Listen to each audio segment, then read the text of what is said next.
Hey guys, welcome to our YouTube channel. जैसा कि thumbnail से आप लोगों को पता चल गया हो कि आज हम लोग यहाँ पे बात करने वाले हैं एडवर्स पोजेसन के बारे में। तो एडवर्स पोजेसन से रिलेटेड अभी 2024 में एक सुप्रीम कोर्ट का लैंडमार्क जजमेंट आया हुआ है, जिसके बारे में हम लोग यहाँ पे देखेंगे। अगर कोई भी ऑनर है वो अगर किसी को रेंट पे अपनी प्रॉपर्टी को देता है और वहाँ पे जो है 12 साल के बाद वो उस प्रॉपर्टी पे अपना ऑनरशिप वहाँ पे दिखा सकते हैं या नहीं दिखा सकते। एडवर्स पोजेसन का जो कानून है वहाँ पे जो रेंट पे लिए हुए हैं उन पे लागू होगा या नहीं, उसके बारे में पूरा डिटेल से देखेंगे। तो वीडियो में लास्ट तक बने रहेगा। वीडियो अच्छा लगे तो वीडियो को लाइक, चैनल को सब्सक्राइब कर लीजिए। मैं advocate Om Prakash and forensic expert office of associate law firm Ambikapur से आप सभी लोगों का स्वागत करता हूं। अगर आप लोग कोई भी कानूनी समस्या है और आप लोग मेरे थ्रू पर्सनली कंसल्ट करना चाहते हैं तो डिस्क्रिप्शन बॉक्स में एक व्हाट्सएप नंबर दिया हुआ है, जिसके थ्रू आप लोग अपॉइंटमेंट बुक कराते हुए मेरे से बात कर सकते हैं। तो चलिए शुरू करते हैं। तो सबसे पहले हम लोग यहाँ पे देखते हैं कि अगर कोई भी प्रॉपर्टी है, आजकल कोई भी रेंट पे दे देते हैं, तो रेंट पे देने के बाद अगर वहां पे 12 साल का लंबा समय, 12 साल से अधिक का समय बीत जाता है, तो जो वहां पे जिन्होंने वहां पे रेंट पे लिया हुआ है वो वहां पे अपना ऑनरशिप के लिए एडवर्स पोजेसन के तहत वहां पे कोर्ट में केस फाइल कर सकते हैं या नहीं, उसी के बारे में हम लोग यहाँ पे देखेंगे। तो जो केस का नाम है उसको हम लोग यहाँ पे सबसे पहले देख लेते हैं। लैंडमार्क जजमेंट है, उसका नाम है यहाँ पे ब्रिज नारायण शुक्ला वर्सेस सुदेश कुमार। जो जजमेंट है अभी 2024 के एकदम लेटेस्ट जजमेंट आया हुआ है। इसके कुछ फैक्ट के बारे में हम लोग यहाँ पे बात कर लेते हैं। जो यहाँ पे प्लेंटिफ है ब्रिज नारायण जी, उन्होंने जो है प्रॉपर्टी एक परचेज की 1966 में, और उस प्रॉपर्टी को परचेज करने के बाद उन्होंने 10 साल तक लगभग कुछ नहीं किया। फिर 1975 में वो उस प्रॉपर्टी में जिसको उन्होंने परचेज किया हुआ था उस पे उन्होंने जो है कंस्ट्रक्शन कराने के लिए सोचा और वहां पे कंस्ट्रक्शन कराने गए।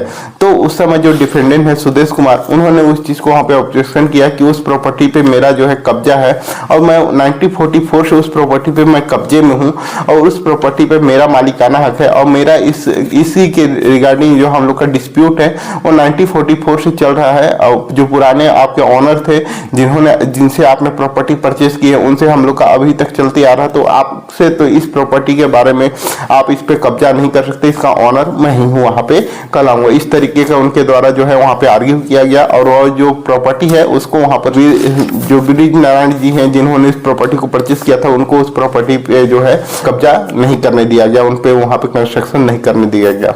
तो उसके बाद जो ब्रिज नारायण जी जिन्होंने उस प्रॉपर्टी को परचेज किया हुआ था उन्होंने वहां पे जो है सिविल कोर्ट में एक केस फाइल किया, जहां पे उनके द्वारा यह दिखाया गया कि उस प्रॉपर्टी को जो है 1966 में वहां पे रजिस्टर्ड सेल डीड के माध्यम से वहां पे परचेज किया गया है।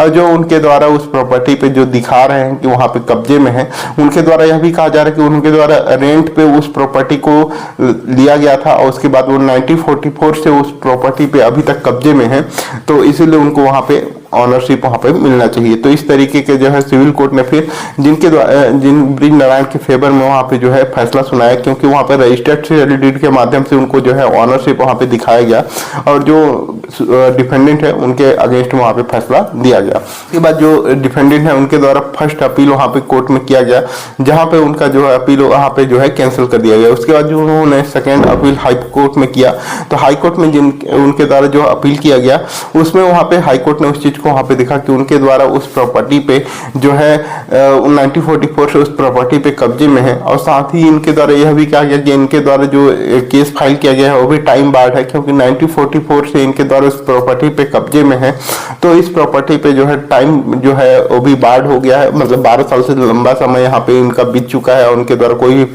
केस वगैरह उसके अगेंस्ट में फाइल नहीं किया गया है। तो इस तरीके से जो है वहां पे डिपेंडेंट के फेवर में वहां पे हाई कोर्ट के द्वारा फैसला सुना दिया गया।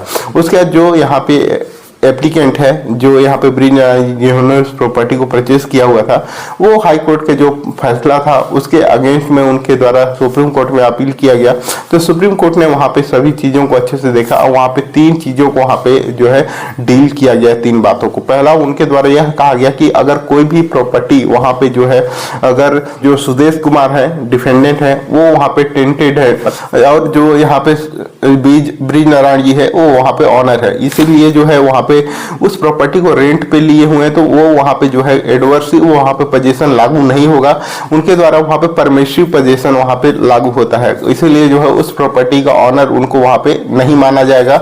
जो इनके द्वारा यहाँ पे जो प्रॉपर्टी यहाँ पे परचेज किया गया है रजिस्टर्ड सेल डीड के माध्यम से, उनको ही वहां पे जो है रियल ऑनर वहां पे माना जाएगा। दूसरा चीज यहाँ पे टाइम बार्ड को लिमिटेशन को लेके यहाँ पे बताया गया। तो लिमिटेशन के लिए यहाँ पे ये था कि जो इनकी जो प्रॉपर्टी परचेज की गई है 1966 में ये प्रॉपर्टी परचेज की गई है।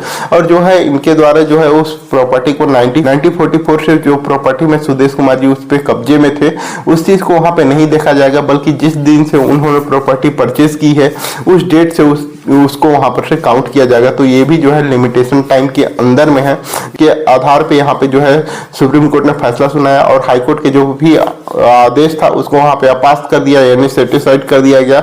और जो है जो रियल ऑनर थे जिन्होंने इस प्रॉपर्टी को परचेज किया हुआ था उनके फेवर में वो फैसला सुनाया और प्रॉपर्टी का जो भी वहां पे जो है पोजीशन वगैरह उन्हीं को वहां पे मिला। तो इस तरीके से हम लोग यहाँ पे कुछ चीजें समझ सकते हैं कि अगर कोई भी रेंट में अगर कोई भी प्रॉपर्टी अगर आप वहां पे देते हैं तो कितना भी लंबा समय हो जाए फिर भी उनके ऊपर जो है एडवर्स पोजीशन का जो कानून है वो वहां पे लागू नहीं होगा। और लिमिटेशन टाइम की बात कर ले तो जो प्रॉपर्टी आपने जिस डेट को वहां पे परचेज किया हुआ है उस दिन से आपका लिमिटेशन टाइम वहां पे शुरू होगा, ना कि वहां पे 1944 से। तो आप लोगों को आई थिंक पूरा एक एक चीज क्लियर हो गया होगा। वीडियो अगर आप लोगों को अच्छा लगा हो तो वीडियो को लाइक करें, चैनल को सब्सक्राइब कर ले ताकि आगे आप लोगों को इस तरह का अपडेट देखने को मिल सके। वीडियो को लास्ट तक देखने के लिए आप सभी लोगों का धन्यवाद। जय हिंद, जय भारत।